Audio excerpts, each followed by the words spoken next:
The rain. 10:32. Welcome back, Daily Show on a Tuesday, October the 25th at 6 p.m. Man, this is a show that's always being talked about. Last year, I was trying to get Tommy on the show. Tommy, I'm telling you what, the whole area was just ready to go to this, and now they're ready again. Take me through this. The homecoming show and after party set at Lewis and Clark, October the 25th at 6 p.m. You got to be excited, man. Yeah, man, it's kind of a full circle thing because I started actually. My second time ever on stage was on that stage on at the Hathaway Hall when I was 13 years old. I was doing like a talent show. I Wow. was so nervous. I think I stopped in the middle of the song because it was like the first time ever being on a real stage. And yeah, so it's kind of a full circle moment to come back. I've been in Nashville 25 years. We're going to be celebrating 300 million streams as a Wow. songwriter. I've had 3 million as an artist, but just to wrap my brain around the 300 million is pretty cool. So I felt like it was something we should stop and just kind of celebrate. Um, and just kind of my deal with Sony, like everything's been great, and we just want to kind of come back and bring a Bluebird style show. You know, there's so many people that I get calls from that come to Nashville and they want to go to the Bluebird, and it's so freaking hard to get tickets I there bet. whenever I play.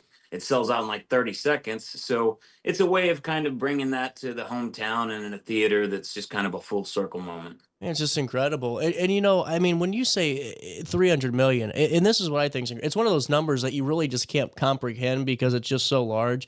And I mean, obviously, when you start your career and your love for music, you don't chase 300 million. That happens along the way. What led to this? Was there a moment, in the journey where the paradigm shifts a little bit and things just started to click, all the wheels started to turn together for you? Man, it's kind of been, yeah, there has, but it's really been more of a roller coaster. I mean, Hmm. just because it's changed so much. When I moved here, like I've always just wanted to be a songwriter, and I just kind of wanted to sit back and write songs in a room and produce them in the studio and have other people record them.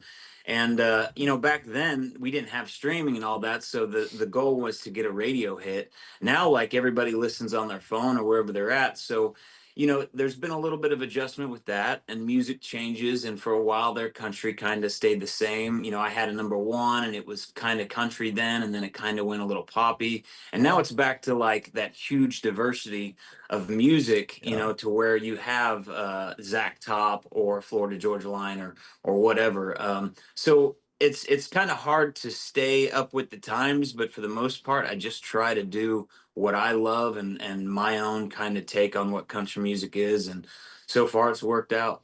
Well, and this is why I was really fascinated by having you on the show, Tommy, too, because a lot of times, like you said, we hear the names, and that's why, we're playing Zach Top to come back in, but what we don't see is the work that goes into, making a song like that, or, name anyone else, and, probably not the best example. There's so many others that, the work that goes into that hours of work. Take me through what that journey looks like as a songwriter. Can you peel back a little bit of that curtain for the audience that maybe just doesn't understand what that relationship looks like?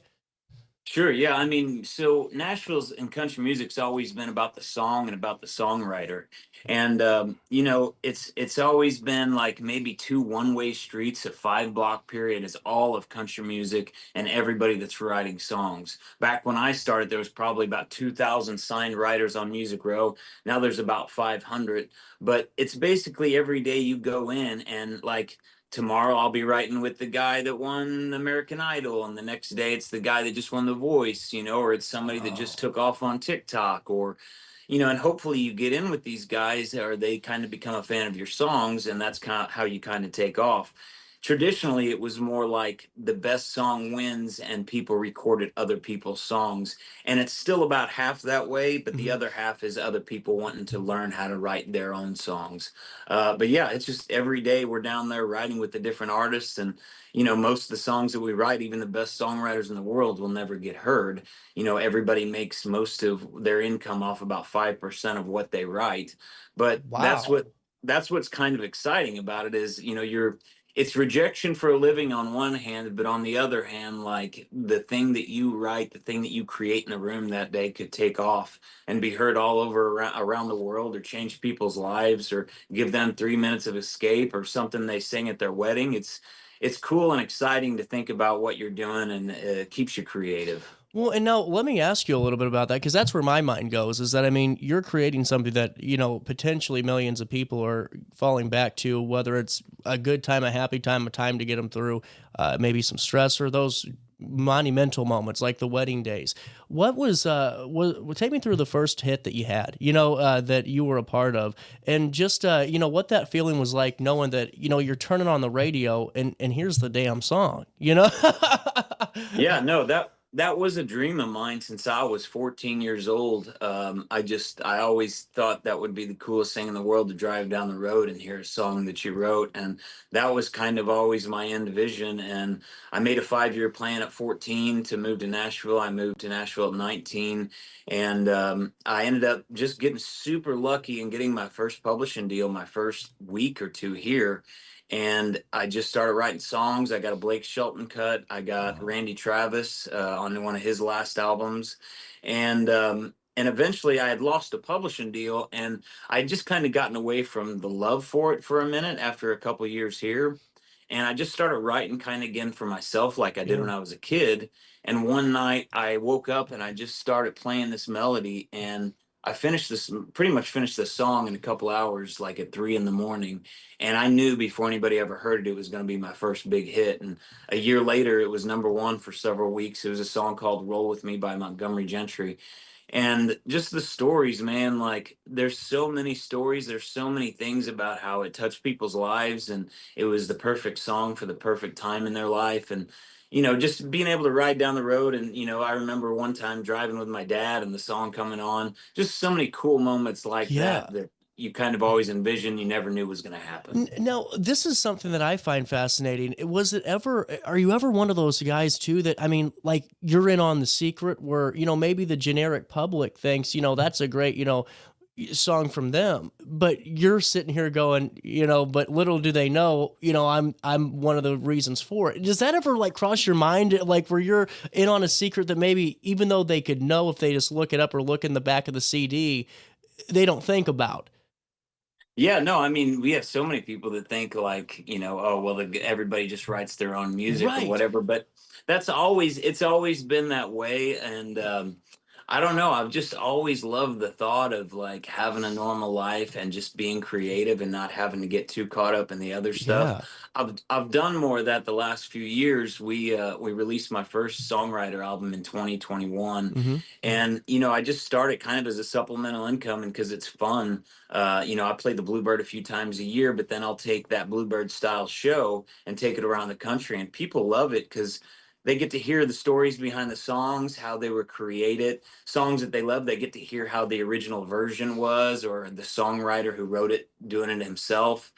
And I think there's just a kind of a big hunger out there because it's just a little bit different than just going to a concert and just kind of rocking Yeah. out. Well, It's way more intimate, and what makes the Bluebirds so cool. So yeah, we've been having fun doing that, and that's pretty much what we're doing to bring home. well, and that's what leads me into this part of the conversation too, because like you said, you're behind the music, you're behind the microphone, so to speak, without being the one that's projecting into it. And take me through that decision that hey, I want to get out on the stage and really start to explore this. Was there just a moment where you said, let's go back to that love of it, or is it just kind of something you picked up and realized, oh, we got something here too? Honestly, it was a kind of a reaction a little bit to where the industry was, because I had songs that I felt 10 years before would have been recorded and would have been out there. Mm-hmm. Because that's always been the number one thing to me. I just want the songs to be heard Yeah. if they're really good, because I know that they would have an impact. And there was a couple songs that I really felt strongly about. And that was kind of the catalyst to make me put something out like, hey, if no one else is going to do this, I'm going to put this out. And that was the cool thing. The song that I felt that about the most, I was right about it, ended up getting a couple million streams. It took off, Wow. got like a million views on YouTube, which is it's a really cool song called Lessons. And yeah, that was just it just kind of came from necessity of just wanting to have the song out there, and turned into something that where I kind of tour around the country a little bit part time. Well, and this is just so cool, man. And that's why going back into the show, like you said, you're bringing the style of show that really is one of a kind, and people get to hear a little bit of that behind the music that makes it so cool. And now, whenever you're going out there, what do you see the audience get out of this more than anything? Because with your experience now, I mean, you've played in one of the most famous venues. When it comes to music, you can read crowds. What do you see throughout the show from them as you're talking about some of these songs and then you go in to perform? Yeah, I think it's kind of the thing that makes the Bluebirds so cool is it's such an intimate experience, and it just kind of breaks it down to the bare necessity of the music. When you have somebody with just an acoustic guitar singing it the exact same way he came up with it that day whenever he wrote it, and getting to see the difference of it in its raw version and the story behind it, and then knowing what actually the actual outcome was. I think people just love that stuff, Yeah. especially music lovers. Well, for sure. And before we go any further too, I got to ask you, do you have one of those stories that you can kind of, I don't want you to obviously forecast because we got to get you guys to the show, but is there one where, you can tell us where, man, you were just pissed off, had a bad day, someone cut you off or you name it, or had the best day of your life and out comes this song. Is there a pretty good story that led up to a song for you that you can tease us with? Um, man, I mean, the number one still is the Roll with Me, just Okay. because it was such a huge impact. But there was another one, the other one that I was just talking about, a song called Lessons. It's about, I had went in my 30s through, losing my dad, losing my brother, and when you go through that, you have a heart for people whenever they lose stuff, and it's kind of about that. It's the kind of lessons you learn when you go through hard stuff in life, and learning how to still see the good in things and just be appreciative for the day that you have, and knowing that life is short and we're not promised tomorrow. And I think that's the thing. It came from a real place, and I think that's why so many people resonated with it. Absolutely. And, Tommy, you're getting into town here in a couple of days. Now, we are, wow, 9 days away from your Yep. show coming up at Hathaway Hall. It's a perfect venue. The acoustics in there are great. The seating's great. Just got upgraded, too, from what I got told. So that's even Yep. better. What can folks expect whenever they come in? Because there is that after party component to it. Yeah, the after party is going to be included with the ticket. That's at the Wood River Moose. Oh, But cool. the coolest part is going to be, like you said, at that show, that venue, and this kind of Bluebird style show Yeah. is just so perfect for that venue. It translates so well. It's going to be Charlie Brown and Aaron Kellum, both guys from there too. Charlie and I both moved to Nashville at the same time, Wow. and they're going to be opening, and then I'm bringing a hit songwriter, Joel Shoemake, with me. We're just going to break it down to like the kind of Bluebird songwriter round. We've done two of them there, and it really, really went great. And since they've, renovated it, I think it'll be even cooler, but the sound is always amazing. Yeah, just, and then celebrate the 300 million streams after, but it'll be a good couple hour show, kind of a Bluebird style thing. Mhm. Really cool, man. And now, can we talk about? Is there any plans to keep this type of show running back here at Hathaway Hall the next year? Yeah, I mean, my plan has kind of been just, loosely doing it every couple of years, because I just love coming back there and people seem to still be buying tickets. So as long as people want to kind of hear that thing, I'll keep doing it, because I love that theater. I have a special place in my heart for that theater. Well, and it's just so cool. Like you said when we were starting this conversation, that one of the first stages that you're on, and it just that's such a great note to this too. And now we'll link the Eventbrite link where folks can get tickets. I know that their ticket sales are looking really good for the show. And I got to ask you, Tommy, before I let you go too, a couple of things. First one is there any reflections of your home area in some of your songs, or some of the songs that maybe we've heard on the radio? Oh, I think we lost Tommy there for a second. We'll come back. Why don't we do this? We'll take a quick break. We'll see if we can get him connected back here on the Zoom here. You stay there, and I'll be here in this studio on RiverBender.com and Roku TV. With over 20 20 years of experience, Wilson's Tree Service has the expertise to handle all of your tree care needs. Licensed and fully insured, their team of experts are dedicated to providing reliable service. Plus, with a 24-hour emergency service line, Wilson's will always be there for you. Don't risk tackling that timber by yourself. Trust the local professionals at Wilson's Tree Service. Visit treeservicealtonil.org to get started today. Discover Del Mar Public House, located in Godfrey's historic Clifton Schoolhouse. Enjoy bold flavors like homemade falafel, fish and chips, and rotating pasta favorites. Relax with local beers, half-price wine bottles, and summer poutine nights. The only thing missing is you. Open Wednesday through Sunday. Del Mar Public House, where great food, drinks, and friends come together. DelMarPublicHouse.com. Why must you live out the songs that you wrote? If I'm down in a Bo Cephas now, but on October the 25th, you'll have a lot more of Tommy, and that's what we're all here for. Tommy back in the Zoom call now, and before we got disconnected, just asking a little bit, is there any hometown reflections or home area reflections on any of the songs that you've been a part of? Man, yeah, I mean, gosh, if you come to the show, you'll probably hear, I'd say, about a third to half of the songs that have something to do with hometown or family or something. I mean, the best songs come from a real place, man. So, I mean, everything that I feel hits other people, it has to be something that probably hits me, or else it's not going to hit other people. You know what I mean? Absolutely. And Yeah. you do have your guitar there, and if it's okay, I wanted to end the segment. If can you play a tune or two before we say so long for now? I'll send you a full screen, and then whenever you're done, we'll wrap up and send it to break. Yeah, you bet. Absolutely, we'll take you there now. And Tommy, thanks for the performance. Absolutely, man. Yeah, this is the song I was talking about on my first album. It's called Lessons. A bully won't stop till you stand up to.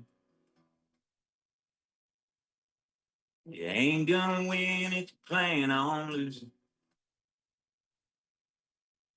Sometimes a curse can be a blessing. So wait your turn and learn your lesson. Don't hold a grudge, it'll make you bitter. Don't think that money's gonna make you richer. And happiness ain't about possession. Gotta crash and burn and learn your lesson. You can't win them all. You can't change the past. Don't take for granted what you got. Don't always want what you don't have. Take some chances, have some faith. Make the most of every day. 'Cause it could all be over in a second. Don't miss a day with your old man fishing. Or a cup of coffee in your mama's kitchen. Life is short, time is precious. Sometimes it hurts to learn your lesson. You can't win them all. You can't change the past. Don't take for granted what you got. Don't always want what you don't have. Take some chances, have some faith. Make the most of every day. 'Cause it could all be over in a second. Don't break her heart if you know you love her. Don't let her leave 'cause you're too damn stubborn. 'Cause she'll move on and you'll regret it. Hold on to her and learn your lesson. Every choice has consequences. Take it from me and learn your lesson.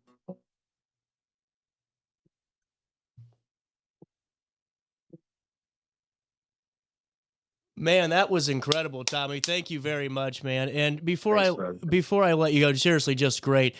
Give me that final preview, that final 60 seconds before I say so long for now. You're back here at Lewis and Clark, October the 25th, and give us your final hype message if you could after that great performance.